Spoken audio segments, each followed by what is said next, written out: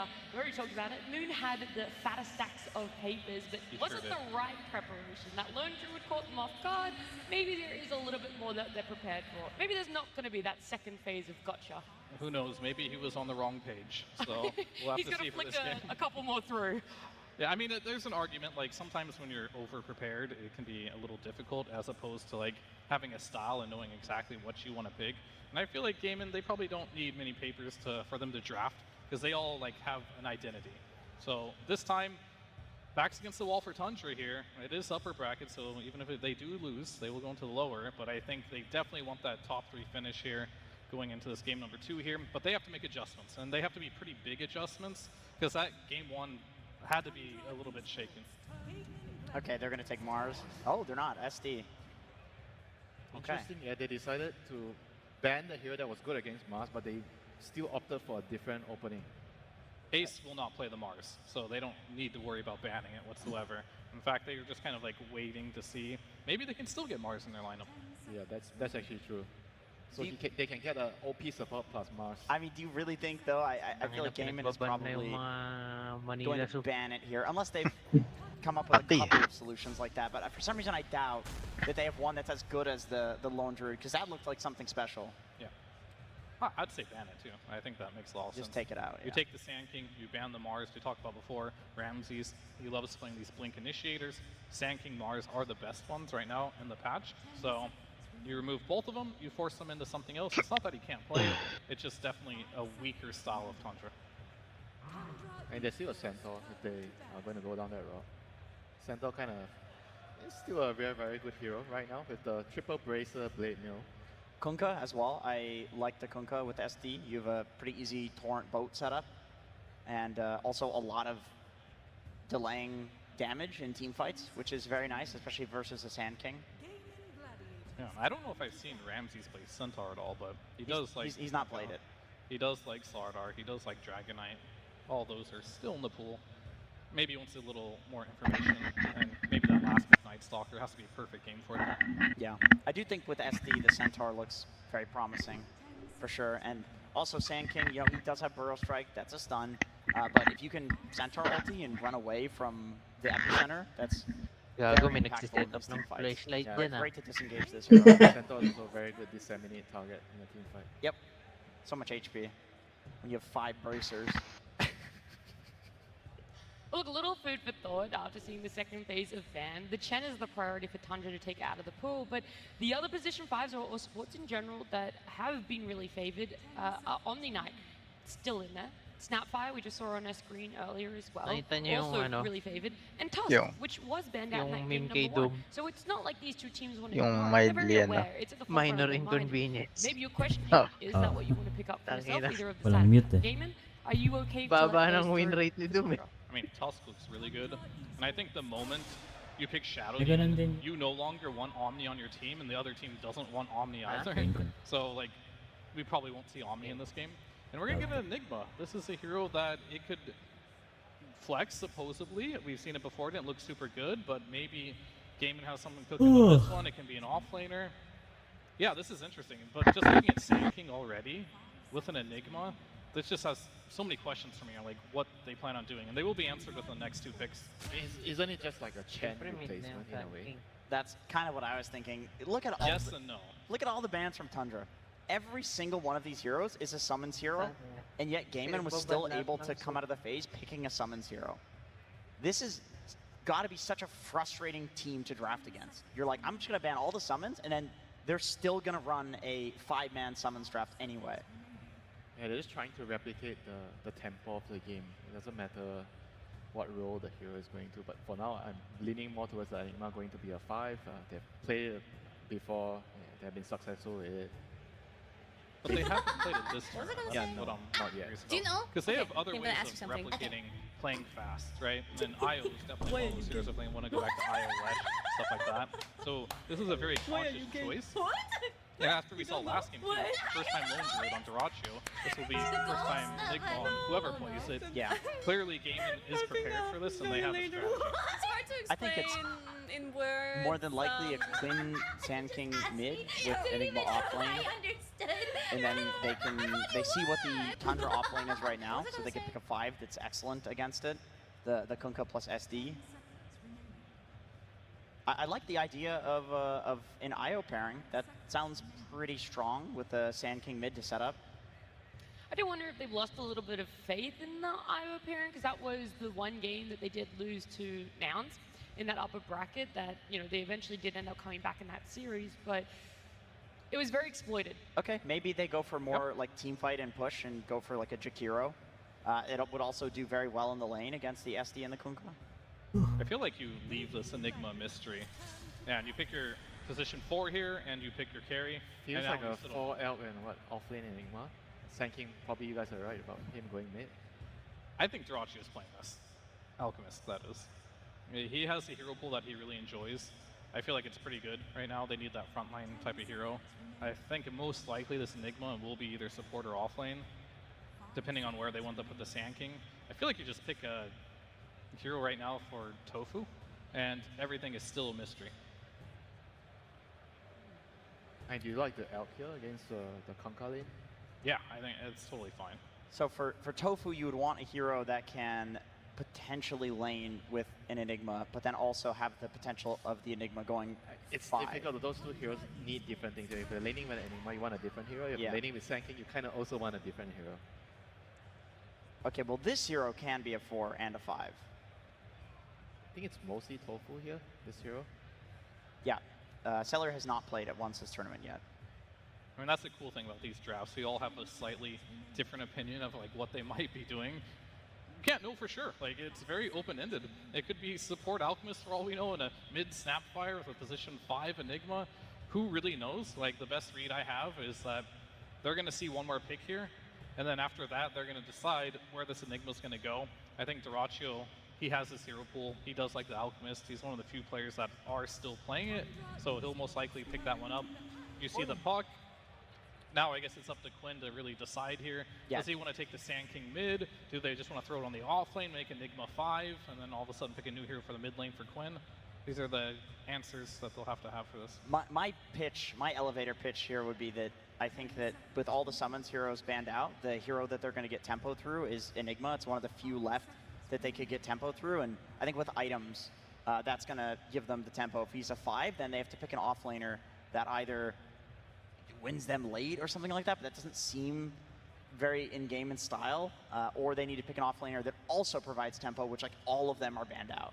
Well, that was going to be my question, is what exactly does a support, most likely a position 5, Enigma give you? Is it purely to focus on those lanes, and you're hoping that there's this big save, ultimate black hole that does do damage in the later fights? What are you exactly waiting out for, and what window timing does he slot into that gives that advantage for Gaming to make that swap? I think as a support position 5 Enigma, you kind of you get to farm, right? He's one of the better ones if you're talking about like farming position 5s outside Chen, Naga, and it kind of enables your team to not buy the aura, so because you can buy everything, you can farm, and everyone else can just get their core items a little bit faster, and the whole game just feels a lot faster when you have this type of support that can farm the aura items. All right, hear me out here, all right? You're going to have Enigma 5 with Alchemist, and they're not going to really play to win the lane because it's impossible, but Enigma is going to use his Eidolons on this hero to just stack for Alchemist, and then he's just going to go head to the jungle, and then Enigma will just try to hold the lane. Because I really think this Enigma's 5. Yeah, not a bad idea. They're banning mids too. Like, sure, you see Ricky, and you're like, that's a mid. That is a mid against Puck. I wouldn't be surprised to see a Dragonite or a Void Spirit get banned out on the next one. Void Spirit seems like an incredibly good ban. You are playing versus Kunkka and a Puck. Yeah, Shadow Demon plus all the backline supports, very vulnerable towards the Aghanim's from Void Spirit. I mean, they're definitely lacking a hero that can deal with the Puck. And all the heroes that they have right now, they're not exactly the best at catching Puck. Or maybe there's a better support that adheres to the let's try and look down and catch the puck, and now it's even better argument. Lion? Something like a lion? I was thinking about Lion or Sky. Either of those two heroes, they kind of do the same thing. Sky would give you more burst. Lion would give you less of a terrible hero. But it does make the lane a little bit weird, because then that would be like Sky Enigma or Lion Enigma, which is very strange. They do go for the Void Spirit ban, so they're thinking of a Puck answer from the mid lane, which I agree with. I think that's the most likely here. Now it comes down to, is that mid counterpick to Puck mid worth picking, right? Or do you just throw the Sand King mid and do what you guys are talking about? A lot is going to be in the pool still. I think versus Puck, is there no Monkey's ban? Okay, Dragonite's the last thing I can really think about that does really well. Tiny, I like that. Sure. I mean, we saw snipers as well. Oh, now I really like Tiny. Yeah, Drow's going to be that last pick for Tundra. That's going to be their carry, so Pure will be picking it up for themselves. And you're saying the Tiny, once coming out of that mid lane, it's going to be able to really jump on top of the Drow and just burst her? Is that the idea that you're having towards what he can do out of the lane? You toss her in. I mean, she doesn't like to be, she's all about positioning. Tiny's the best hero at disrupting positioning. It beats the puck in lane. It can jump the back line, SD and the Tusk, and one-shot these heroes. It does make it so that that flex we're talking about happens, which is a bit weird. You end up with an Enigma plus a Snapfire lane, or Celery is going to play Snap for the first time in the tournament, and it's not going to be Tofu, and then they'll have a different lane on the safe lane. Like, it just leads to some weird flexes, but I guess I trust Tundra's read that there's a mid laner coming out of game in here. I will say Enigma offlane just got a lot better. Even if it is at the sacrifice of like a Sand King going support, if they really want to go that route. Unlikely, but possible. I'm really thinking, if I'm gaming, how can I make this Enigma work in the offlane? If not, then just go ahead and pick a mid for Quinn here. So it's a Quinn, sorry, it's a Quinn. It's a mid or a 5 is what we're thinking now.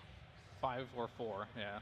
5 or 4. Depending how they want to flex the Snapfire. There's just way too many options. It's a very open-ended draft, yeah. Which And is good and bad. If They'll they either bite you want, in they the could bum. put Alchemist on position 4th Enigma too. Like, who really knows? Don't keep going, please, Fia. So Sand King's going mid here. Yeah. Underlord's very good against Drow in the game. Pretty good in the lane as well. Underlord plus Snapfire. Pretty good amount of damage with your spells. It's pretty good at stopping the snowball save with the pit. Pretty good against Puck as well with the root. Yeah, we were thinking a little bit too like 1-to-1 counter. I think Underlord gives them a very solid timing in the game. Celery on Enigma can go for like the drums Vlads, maybe do the thing that Fear was talking about, where the alt goes in jungle and then Celery takes the lane, gets some net worth that way, and then Ace can go for the other aura items, which is the Greaves and the Pipe, and that'll give them a really solid timing where at that point, Dyrachyo and Alk should have Radiance plus like 1.5 items, and I think that's a really good point for them to get the tempo and win the game. Fia, I'm going to need you to give the Tundra fans out there a little bit of hope that we're going to get a Game 3, that they're going to be able to secure Game 2 with this draft for themselves. Sure, I mean, Thompson's going to have a great laning stage. He's laning for Sand King, should be pretty easy. He's going to get some runes, go across the map, gets also kill. Ramses has absolutely free lane on the Kunkka. He'll be able to make some rotations as well, win the lane, and he's going to be very, very farmed. He'll get his fast blade mail, fast pipe, or the Aghanims. I expect a lot from Ramses this game. Okay, well, I'm glad we're leaving it on that note, because we're going to head on down to the stage with Slacks and our Tundra coach, Moon. Hello, Copenhagen. That is right. We're ready for our next game here. I have Moon. Get up for Moon. Oh, kung sino ba nagsabi yan? Si Aris, di ba? All right. So you banned Brood, you banned Chen, you banned Lone Druid. Audience. Any reason why? Well, this guy's one Hindi yan, yung coach kumuha daw ni Jobert, sabi ni Aris. As many as we can. Do you think you banned enough to get away with it? You guys have less zoo to deal with now? I mean, they still picked Enigma, and they're still abusing auras of Underlord, so we'll see. All right, fantastic. Now, what did you say to the boys after that first game? It was a little tough, a little rough. You know, you've been in this situation before. You're a consummate professional. Did you say anything to get their heads back into the game? So it's okay, guys. We just played the best of ones after. There we go. That's what I like to hear. And we're going to see that Sand King coming out first there. How's the thoughts on the Sand King? We saw some crazy Sand King earlier today. Will we see just as nuts of a Sand King here today? Well, Maureen is Grandmaster Sand King, and Soul is 33. But Quinn is Silver level 6 Sand King, so this guy's a noob Sand King. Oh, that's what I like to hear. Well, we'll see if those words live up. Best of luck to you, my friend. It's going to be one heck of a series that we'll be throwing over to our casters. Quinn's a noob. Today I learned. That's definitely not getting clipped out of context. Good way to start that one. Setting yourself up for failure has always been one of your strong suits. Thank you. Oh, thank you, fan. What a Thank nice you. sign. How wholesome. Now cross out Synderen's name. Yeah. Right now. That's probably the thing you should be doing, yeah. What a switch up. Can I just say, this is 9 new heroes compared to last game, and if you want to count that the Alchemist is on the opposite team, it's actually 10. Yeah. So complete switch up. We were talking about how Tundra needed to make some adjustments. They made all the adjustments they possibly could. They didn't even prioritize their own Mars as #1. They went for the Shadow Demon on Saksa, which, in my opinion, might be one of Saksa's top 3 best heroes of all time, together with his Tusk, and I don't know what the third one is. I should not have dug that hole. Okay, good job. But definitely those two. His Shadow Demon is amazing. On the same side of Gaming Gladiators, they have, you know, a lot of their bread and butter. They've got the Underlord, which is one of their best heroes. I would say the Celery Enigma is a bit of a deviation. He plays this hero very well, but I don't know how sold I am on this playing into an off-lane Kunkka. This should be a very, very good lane matchup for the side of Tundra this time around, and I think no matter what happens, it's very unlikely to follow the same trajectory of the previous game, right? Like, the lineups are just too different. Well, you say that now. I mean, I'm not sure. We'll see. I might have to eat those words in 20 minutes. Yeah, well, Gaimin have, it feels like they're predictably unpredictable in a way, where you know the kind of strat they're going to be using, but you don't know how they're going to do it exactly. Like with what heroes. Let's see if they can do it with 5 brand new heroes. But they do play fast pretty much every single time. Yeah. So Tundra's all about defending. I mean, what is the best strat against Gaimin, would you say? Just like as a mindset? Like, get to a certain point of the game and we're golden kind of thing, or? I definitely think the number one thing you don't do is be too greedy. I think that's the biggest Achilles heel that a lot of the teams, and I want to say especially the Chinese region, has struggled with against Gaming Gladiators the last 2 years, is that they have picked 2 weak lanes and heroes that need to farm too much. Yeah. And then they lose the lanes and they lose the mid game and they never get to play their lineup.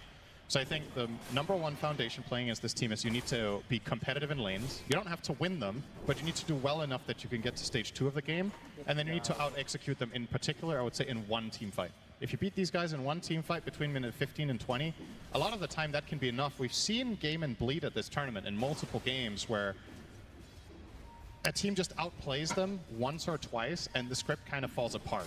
The problem is that they're so extremely good at playing this way that you really have to bring your A game, whereas maybe against certain other teams in this tournament you can, you know, play maybe at 85% of your potential and it might cut it.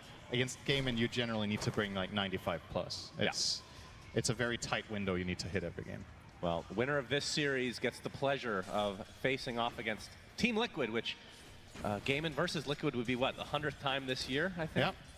Yeah. And Liquid have lost every single time, basically. If you're in the audience or you're watching at home and you're like, Liquid versus Gaimin, I've never seen that match before. That is the ultimate self-report that you've not followed Dota for 2 years. Yeah. So don't say that around your friends that you're trying to impress. Unless you're trying to impress them with how much other stuff you do aside from watching Dota. Yeah, you know? exactly. If you have a life, congratulations. Yep. You're in the minority here, for sure. All right, so this let's bot insult lane- the audience again. The Sunsfan Classic disruption into Torrent. But they're not going to pursue. There it is.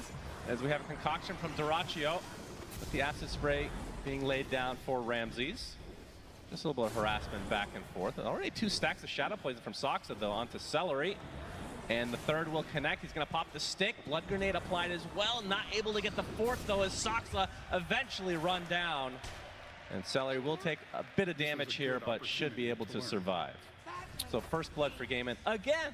And I would say a little bit of an unexpected one of the kind. This was not the first lane I was expecting to see a kill in, and if it were, it would maybe have been potentially on the Enigma, but yeah, as the side of Tundra, got to be a little bit careful with throwing out all your spells just to harass, because you're opening a counterplay possibility for the Alchemist immediately there, and they will take advantage of that. So probably lesson learned here for the side of Soxa and Ramses. Unfortunately, when you're playing against an Alchemist Enigma lane, just getting that level 3 on Enigma is already a very big deal, and he's managed to do this without too much of an issue. So I think once again, Gaimin are going to be pretty happy with the start that they've had. So from Tundra's perspective, what is their, like, I don't want to say time limit. We're going to see Pit of Malice applied. Oh, okay, nice snowball to mitigate some of this, but they're both going to get rooted. Oh, nice. Big Scatterblast to follow. Pure now on the run. But Whitemon will have his fat body in the way, so no harm done in the end. What do you think about Drow attacking Underlord and his health bar moving 1%? Do you think that's... Do you think Pure is enjoying that, or...? Well, depends on if he's a masochist or not, I suppose. Should I pick Queen of Pain, then? Perhaps ask him after this series is over. Note for Nomad. Whether he wins or loses, did you enjoy when you couldn't damage the enemy off later? Did it remind you of Poor Man's Shield from before you were born? You know, the funny thing is, I'm completely segueing here. It's not related at all to what you just said. When I think of Ace as a player, Cinderin, I actually think of Underlord. I know he plays a lot of heroes, but Underlord is, like, for some reason, his signature that I think of. I would agree with that, in particular because it's the hero he plays the most that others don't, right? I think that's why it stands out, is that he prioritizes it so much more than every other team in this tournament. And there was, I also think a part of it is when Gaimin kind of made a name for themselves, Underlord was one of their pocket strategies in the beginning. And then it just became a standard strategy that everybody came to expect. But it was one of the, I believe it was one of the first, I'm blanking on which tournament it was. It was when the, it was when we got the bigger map, I think. Yeah. They ran this almost immediately with great success because he has a global ability and he is able to farm a lot, buy auras, and take advantage of all of this new potential. Yeah, Fiend's Gate has really changed how this hero, well, not really. It's changed the way the hero plays in the mid game where you're actually transitioning to other lanes as opposed to before. I feel like it was more of a getaway. You'd rarely see it used. Yeah. The old ult, which I can't, it was Dark Rift, actually, I do believe. But of course, Cinderin had a great idea for an ult for Underlord, sent it to IceFrog, and they put it in the game. Which it turns out someone else had that idea 10 years earlier on the Play Dota forums, but you know, I'll take credit. That's what Fine. they tell you It to was make you feel definitely bad. my Cinder. idea. It was Yeah. all you. All right, you're a good friend. Fine. Occasionally. Pure. Okay. And you really try. Dyrachyo.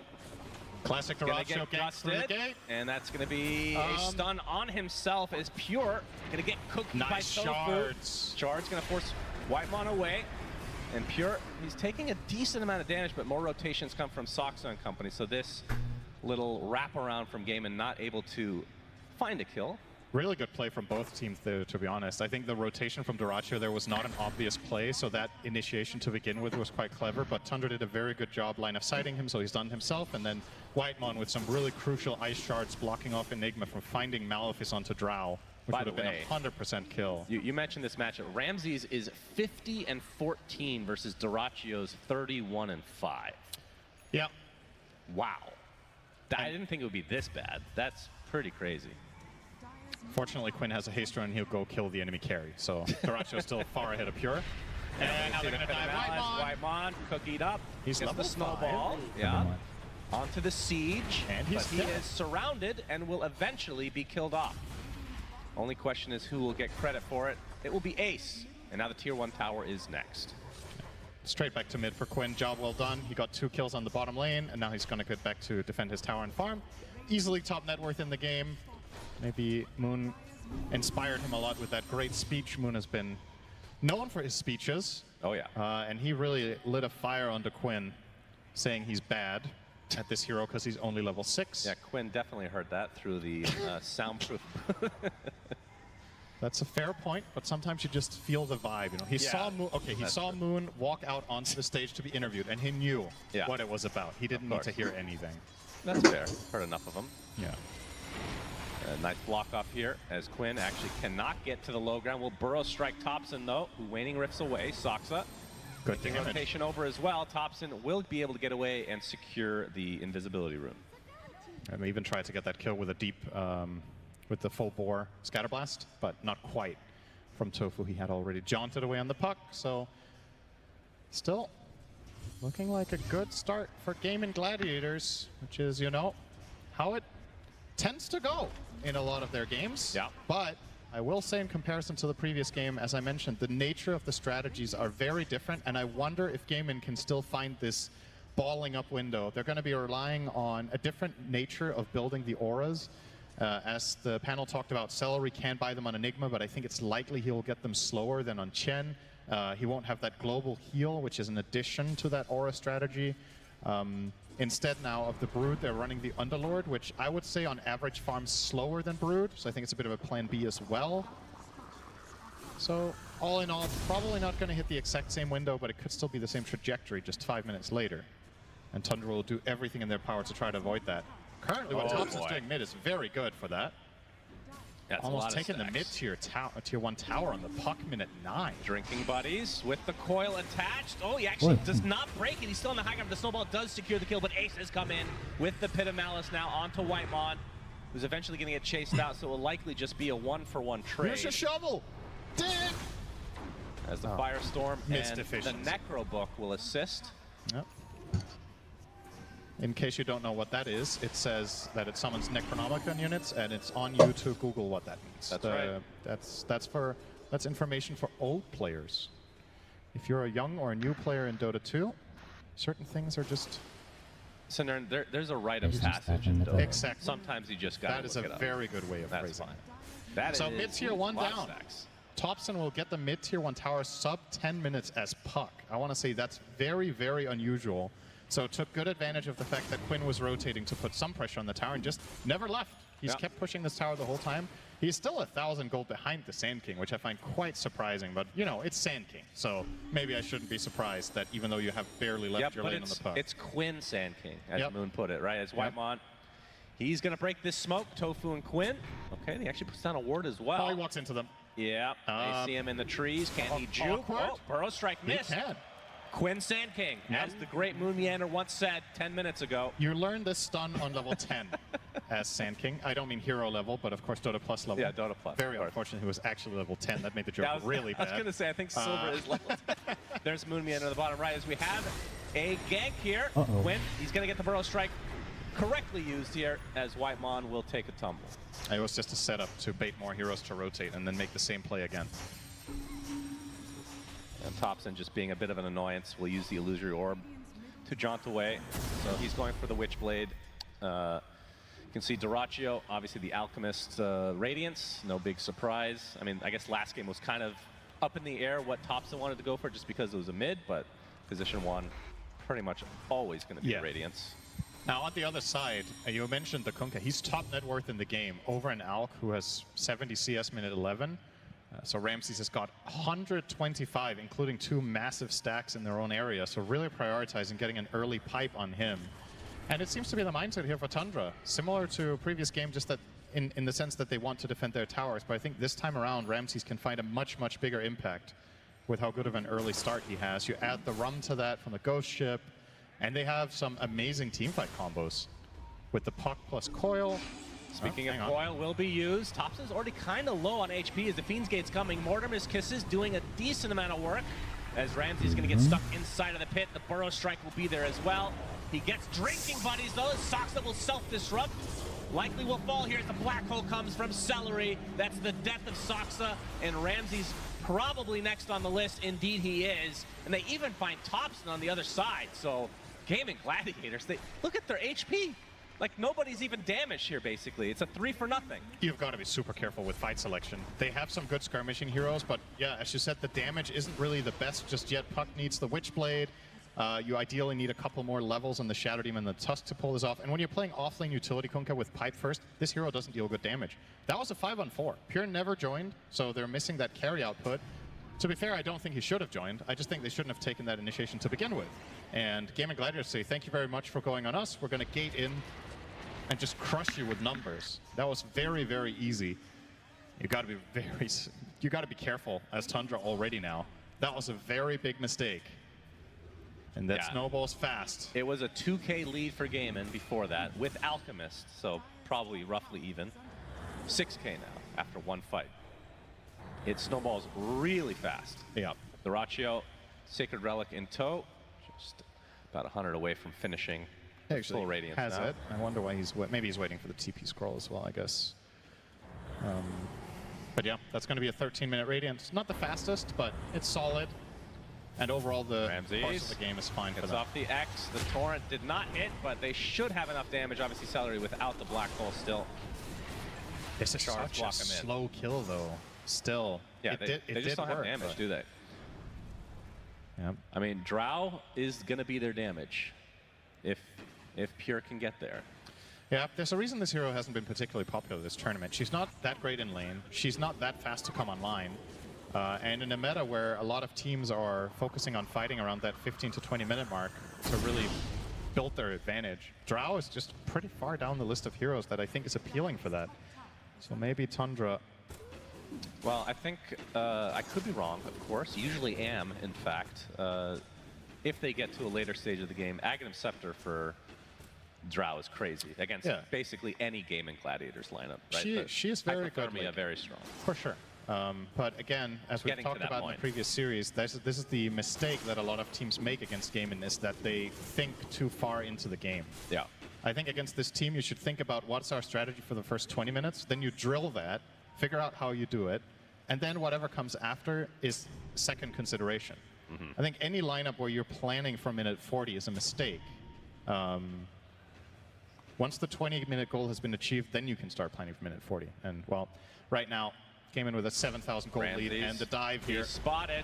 Concoction's coming for him with the Burrow Strike and the Epicenter. Nice disruption from Soxa. Gonna mitigate a ton of that damage. The Kunkka's stuck inside the pit, though, as Soxa's facing the rain of Dyrachyo, who will eventually run him down. Ramses is actually the first to fall, though, as Soxa somehow living this Cookie long, them across. but not for much longer. So it is 2 kills for Gaimin. I don't think Soxa meant to disrupt the Sand there. I think he actually misclicked and wanted to disrupt the Kunkka, because the Epicenter as well as the Sandstorm were still running, so the disruption actually didn't do that much. But in all honesty, I don't know if it really matters. I think if he saves him for another 5 seconds, what's that going to do? He got all of his spells out in the Kunkka. The simple version of this is they just can't fight. There's not enough in the tank right now versus this incredibly strong mid-game lineup that Game and Gladiators have right now. 10,000 gold, minute 16. Remember when I said it was going to be the exact same game as the last one? Everybody remembers that. Waiting Rift onto 2, Thompson with very little mana, and there is the Pit of Malice. He's going to use the phase shift and be able to Illusory Orb out. The Whitemon, nice block, but there's not going to be any follow-up. I mean, Pit of Malice against any mobility hero is so hard to deal with. It's a problem when the highlights for Tundra right now is not dying. I was like, that was a good play because Puck got away. That really seems to be the state of the game. Pure, let's see if he can make a good play and escape this one. Yep, he's going to attempt to He TP cannot. out, but the Burrow Strike from Quinn and the Scatter Blast eviscerates him. Oh, Thompson already And jaunted. Thompson will have to use his coil in retreat. He's going to take a drinking buddies and run away. The fact that he jaunted already is going to force him to use ult. So now they don't have that either if they were ever planning on anything. I suppose with the current game state and their inability to fight, I guess it doesn't really matter that much having the key cooldown on that. In a lot of other situations, that would have been a bigger deal. Oh That game, boy, and where are the they going? five-man gate to kill Saksa! Get wrecked! They really hate him. And now the mid lane, they will try to push their advantage even more. They haven't even gone for the first Roche yet. This has just spiraled out of control. Gigil. Quinn gonna force Thompson out again. And he they now find has Ramsey's top as well. I wonder if there's going to be any rotation here. This is going to be a quite long chase, but they're going to start it off with a pit. TP coming in from Sand King and out from the south. Yeah, Ramsey's. Thompson, and Quinn has now made his way over. This should be the death of Ramses again. Surrounded Actually on uses all his sides. boat. But yeah, Tundra. Whew, this is looking Boss, really nakita ko. rough. I was Nantok talaga ako. expecting. I mean, Easy, obviously easy. it could get turned around here, but Ako rin siguro. ever since we mentioned that Pure was the best player in this tournament, GG. You should have never said it.